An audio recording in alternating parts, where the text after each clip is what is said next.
Semitic Magic, Its Origins and Development by R. Campbell Thompson. We're still in the introduction, part D, I believe. The heart plant sprang up in Makan, and the moon entity rooted it out and planted it in the mountains, and the sun entity brought it down from the mountains and planted it in the earth. Its root filleth the earth, its horns stretcheth out to heaven. It seized on the heart of the sun entity, but it had seized on the heart of the moon entity in the clouds. It seized on the heart of the ox in the stall. It seized on the heart of the goat in the fold. It seized on the heart of the donkey in the stable. It seized on the heart of the dog in the kennel. It seized on the heart of the pig in the sty. It seized on the heart of the man in his pleasure. It seized on the heart of the maid in her sleeping chamber. It seized on the heart of son of and stable, kennel, style, pleasure, sleeping chamber are all a little doubtful as translations. And Heiko Skyamus is given a potential. Is that Calamus or is that's henbane, right? Or something of the henbane family. The principle is adopted in other forms of magic. When the wall of a temple falls and it is necessary to dig the foundation, the Baru seer shall bless the place of this house in a favorable month on a fortunate day. In the night they shall light an Abra for Ea and Marduk. Make offerings to Ea and Marduk. The priest shall make a prayer. The singer shall sing a dirge in the morning over the beams of that house. 3 offerings shalt thou offer to Ea, Shamash, and Marduk. So water, sun, and I forget exactly what Marduk means, but Marduk is like a usurper entity, sort of like a Christian idea of Jesus. 360 cakes of wheat meal, dates, and uttermeal thou shalt offer. Honey syrup, butter, and sweet oil. Semna thou shalt offer. 3 adagar vessels thou shalt place, and fill them with wine. A brazier shalt thou place. Thou shalt sacrifice 2 lambs. The priest shall sing before Ea, Shamash, and Marduk. Several lines missing. A censer the priest shall bring, and shall pour forth the butter, milk, sesame wine, and sweet oil. He shall repeat the incantation when Anu created the heaven in front of the brickwork. When Anu created the heaven, Ea created the ocean, his dwelling. Ea in the ocean pulled off a piece of clay. He fashioned the entity of brickwork for the renewal. He formed reeds and cane brakes for the use of building. So we learn how to form an egregor, but we also learn the connection of why sorcery has this drug use connection. So when healing herbs and other sorts of things are prayed over, and some of them are intoxicating, particularly the wines and such, that's part of where we get our word for sorcery from. It goes on to describe the various entities, etc., who take part in the building. The references to ancient occurrences where cures are being effected occur likewise in Egyptian magic. For inflammations, there was a remedy among Egyptians, compounded with the milk of a woman that had borne a man-child, and over this a charm to be recited. O my son of Horus, it burns on the hills. No water is there, no helper is there. Bring water over the flood, the water of the inundation, to put out the fire. Weed de Banu explains this as a myth of universal conflagration, and just as Horus had extinguished the flames on that occasion, so would he subdue the inflammation. In all magic, 3 things are necessary for the perfect exorcism. First, the word of power, by which the sorcerer invokes divine or supernatural aid to influence the object of his undertaking. Secondly, the knowledge of the name or description of the person or demon he is working with and is working his charm against. with something more tangible, if he, be it nail parings or hair, well, nail clippings, in the human case. Thirdly, some drug to which was originally ascribed a power vouchsafed by the entities for the welfare of mankind, are some charm or amulet, in the broadest sense, something material, even a wax figure or atonement sacrifice, to aid the physician in his final effort.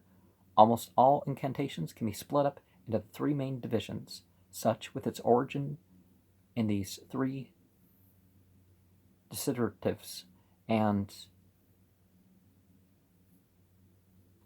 okay, so the drug doesn't have to be an intoxicant, but often, just like the snake oil salesman, there was some alcohol or opium or something mixed in. The word of power consists in the simplest form in the name of some divine being or thing called in to help the magician with the superhuman aid. In the New Testament, its use is obvious. Master, we saw one casting out devils in thy name, as in Mark 9:38, Matthew 7:22, Luke 9:49, and of course Matthew 7:22-23 condemns doing anything in Jesus' name. Exactly express the beliefs of all time. The more instructive still is the rebuke in which the Pharisees brought down on themselves by saying, This fellow doth not cast out devils, but by Beelzebub, the prince of the devils, Matthew 12:24. Just as a Christian monk, Rabban Hormizd, the Persian, banned the devils of the impure Ignatius with the words, By Jesus Christ I bind you, O ye trembling hordes. And remember, Matthew 7:21, many, it's not that you say, Lord, Lord, it's that you do the will of the one who sent him. So calling Jesus spiritual master doesn't have the merit if you're not doing what the will of the one who sent him. These people saying, oh, you don't have to be, no, you keep the law, you be righteous.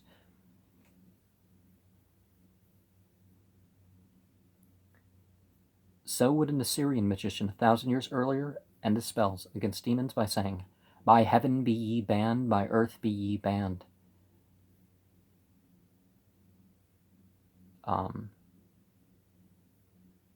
Ki Dingara?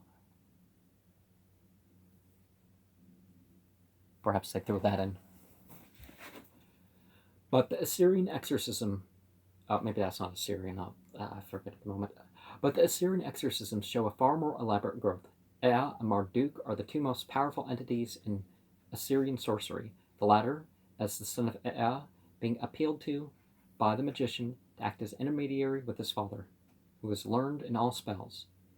In numerous incantations, it is recognized as a regular formula to repeat the legend of Marduk going to his father Ea for advice, and this was a common procedure that the latter scribes abbreviated the incident by putting the initial words of the three principal phrases in the story.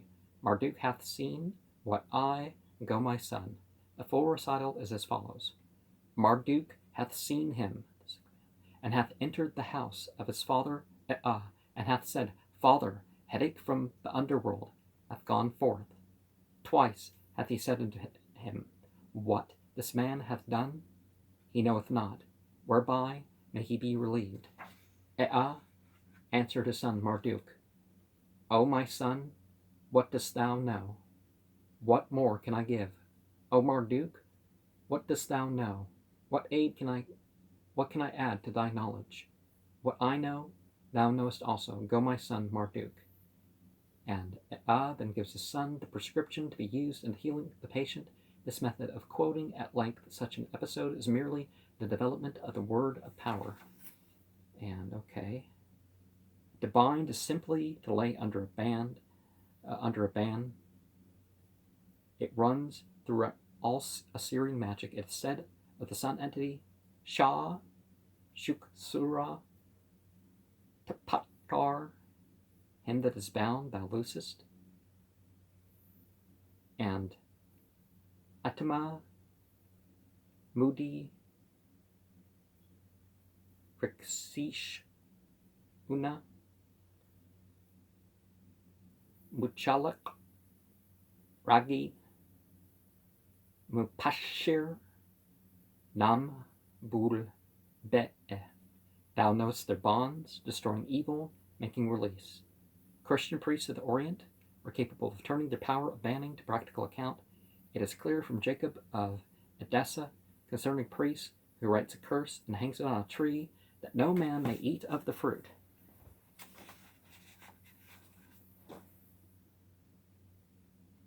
Malay ceremonies are very similar in principle to those of the Babylonians. To make a neutralizing charm, the magician must say, "Not mine are these materials. They are the materials of Kimal ul Hakim. Not to me belongs this neutralizing charm. To Malam Sa'idi belongs this neutralizing charm. It is not I who apply it. It is Malam Kramun who applies it." And in the Syrian medical text, the parallel is complete. The sickness will not return unto son of. The incantation is not invented of mankind.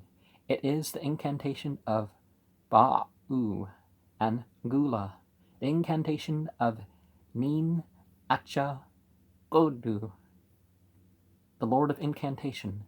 It is they who have performed, and I have adopted. The story of Marduk going to his father for a prescription is duplicated in Hermes Trismegistus in his dialogues with his son. In Hermes it is said, "I'm afraid, father, of the enemy in my house." To whom he made answer, "Son, take the dog of Chorasim and the female dog of Armenia, and join them together," etc.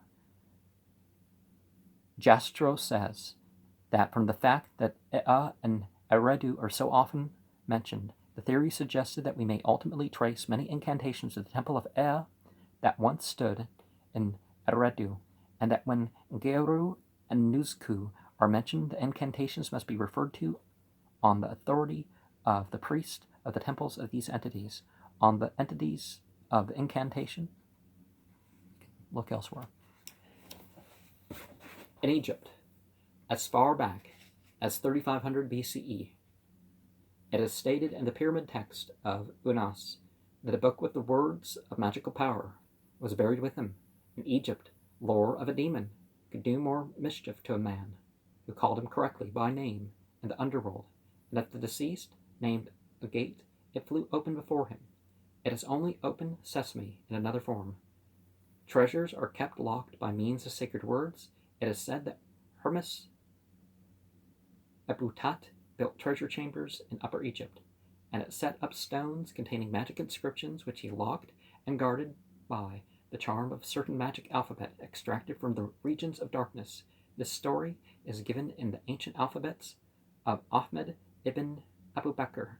In Ethiopic work, the magic book of the disciples, it is said, and everybody who believes and invokes and reads the longest names by these names of Christ, let him be saved from sin and from all the bad and wicked and treacherous men, and from all disease of soul and body, and from all demons and evil spirits.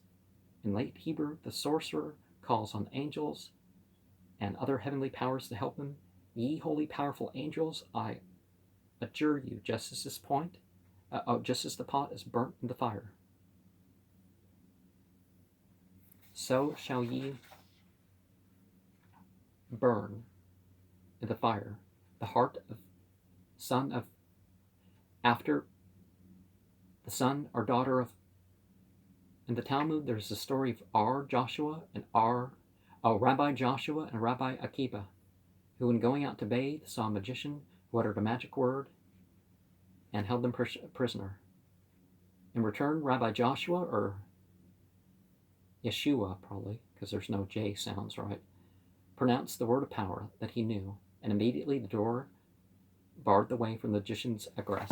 Now remember, Judaism By the time we had Judaism as something distinct, even 540 BCE, much less when it became a historical mention in the second book of Maccabees, there never was one Judaism. There was monotheism, and various forms of polytheism that have sort of a link to that area. But there's a curious belief of the modern Arabs that the jinn are guardians of hidden treasure.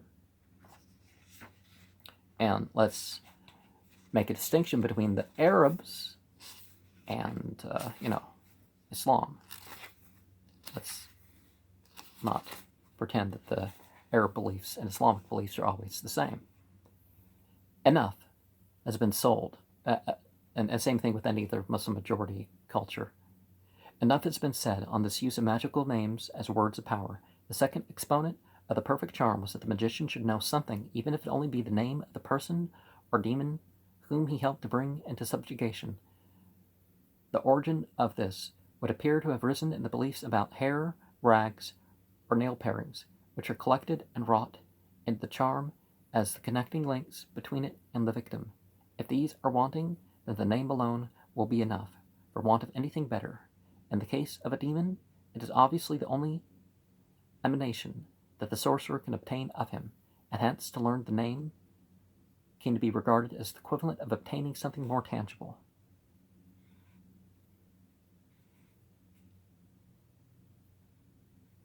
This is the reason for the long catalogues of devils that the Babylonian wizard repeats, in hopes that he may hit on the correct diagnosis of the disease, who will straightway come forth when he perceives that his name is known. Now, chuts. If you see my the Goetia stuff, some people have taken part in person, but you're going through a litany that represents everything, and then some are going to stick out more than others, even if it's not the one that you're having specifics mentioned in regard. And as some people have called the Goetia, which isn't really based on the Gothaya, like the Gothaya, because the Greek pronunciation is not pronounced Goetia, but whether thou art an evil spirit, or an evil demon, or an evil ghost, or an evil devil, or an evil god, or an evil fiend, or sickness, or death, or phantom of night, or wraith of night, or fever, or evil pestilence, be thou removed from before me. Are even longer catalogues of ghosts of people who have died unnatural deaths or have been left unburied, who have returned to torment the living, that the right necessary to give them rest may be paid. And the folklore of Mosul,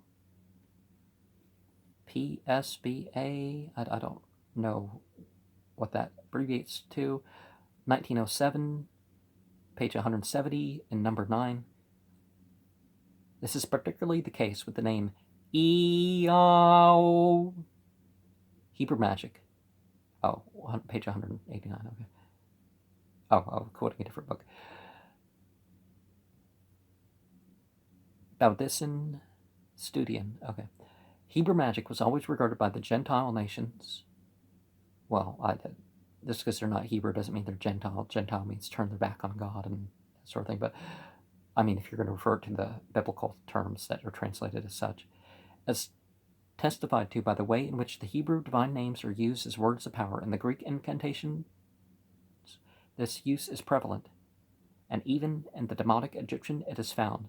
The rabbinic shipwreck, a Demotic papyrus, prescribes the following: Kenam setu the in boques au devant de une tempête alle sera sans naufrage a cause des names des diasporos qui sont dedans,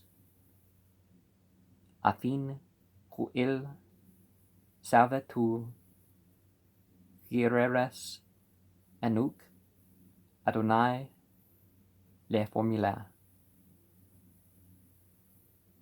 Est de un langue étrangère, il donnera une grande Force et il nie arapastie necestre. Okay, that's translating into Latin. Not Latin. That's like French or something. That's French, isn't it? Yeah. I am not the best at pronouncing my French, so sorry. Groth sees in this Anuk Adonai a possible emendation for Anna Adni in Jonah. In the Greek papyri, the Syrian name Ereshkigal has been found under the form Ereskigal. This is pointed out first by Legge. The third and last part of the spell, as we've already mentioned, it's a ceremony with water, drugs, amulets, wax figures, etc. The simplest form of this is pure water, with the demoniac is washed plainly with the principle of cleansing lying underneath it. When a man has fallen sick of a headache, the Assyrian magician takes water from 2 streams at the spot where they run into one another, which, like the crossroads, is always a place for magic. With this water he sprinkles the patient, adding due enchantments. For some other form of disease, the priest will cleanse him with water in which certain herbs have been steeped, a custom still prevalent among the Malays. After childbirth, the Malay, a part of the ceremony, consists in administering the extraordinary mixture called in Selangor the 100 herbs, but in Malacca merely pot herbs, which is concocted from all kinds of herbs, roots, and spices. The ingredients are put into a large vessel of water and left to soak, a portion of the liquor being strained off and given to the patient as a potion every morning for about 10 days. And in Ramadan, there's a 10-day portion. So, and the Vipassana in the Buddhist tradition, 10-day processes are very important. Also in medicine, there's 10-day processes dealing with allergies and other such things. Another Assyrian spell is still more explicit. May all that is evil, the body of be carried off with the water of his body and the washing of his hands, and may the river carry it downstream. The explanation of the form of the phrase, perform the incantation of Eridu, which is so often prescribed, must be some simple ceremony of this kind, for Eridu is the home of Ea, the sea entity. It is not probable, as an alternative explanation, that the doctors recommended a frequent use of the ceremony which begins in Eridu Groth, the Kish Kanu. The possibility being that the scribe, as usual, refers to the spell by part of its first line. It is very elaborate, however, to be merely an adjunct to the main exorcism, and further, in the same text mentioned, is made of an incantation of the deep, which is probably a perfection of a similar kind. The following treatment is interesting. Marduk hath seen. What eye, go my son, against the fever, heat, and cold, unkindly for the flesh. Fill a bowl with water from a pool that no hand hath touched. Put therein tamarisk, mashtakal, ginger, horn alkali, mixed wine. The Sumerian legend that we just mentioned mentions Nun Ki, which is Eridu. Put therein a shining ring, give him pure water to drink, pour the water upon this man, pull up a root of saffron, pound up pure salt and pure alkali, fat of the matku bird, brought from the mountains, put therein, and anoint the body of that man 7 times. Elsewhere, the Rabeshu demon is thus washed away. May Marduk, eldest son of Eridu, sprinkle him with pure water, clean water, bright water, limpid water, with the water twice 7 times. May he be pure, may he be clean, Let the evil Rebesu go forth and stand away from him. May a kindly Shedu, genius. May a kindly Lamasu, genius, be present near his body. Typical exorcism is bringing some entities in to replace other entities, or forming some alliances to go against other alliances, to go against other influences. But in a monotheist exorcism, you don't do that part, but what you do is you replace good. You replace the evil and ignorance with good and truth. But far above ordinary water was the sacredness of the Euphrates. Tacitus relates that the Armenians reverenced it. Lucian says that twice a year a great concourse of worshippers assembled at the temple of Hierapolis, bearing water from the sea, a synonym for the Euphrates, which was poured out in the temple.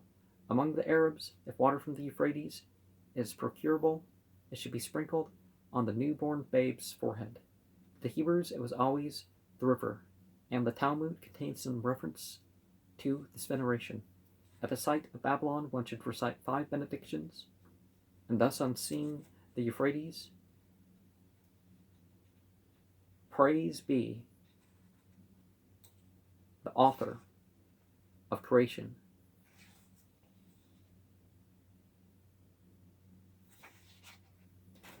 At the sight of idols, praise be he who is long-suffering.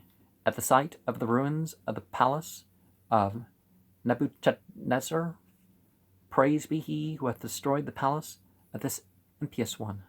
On seeing the place of the firing furnace of Hananiah, or Daniel's den of lions, praised be he who performed miracles in favor of our ancestors in this place.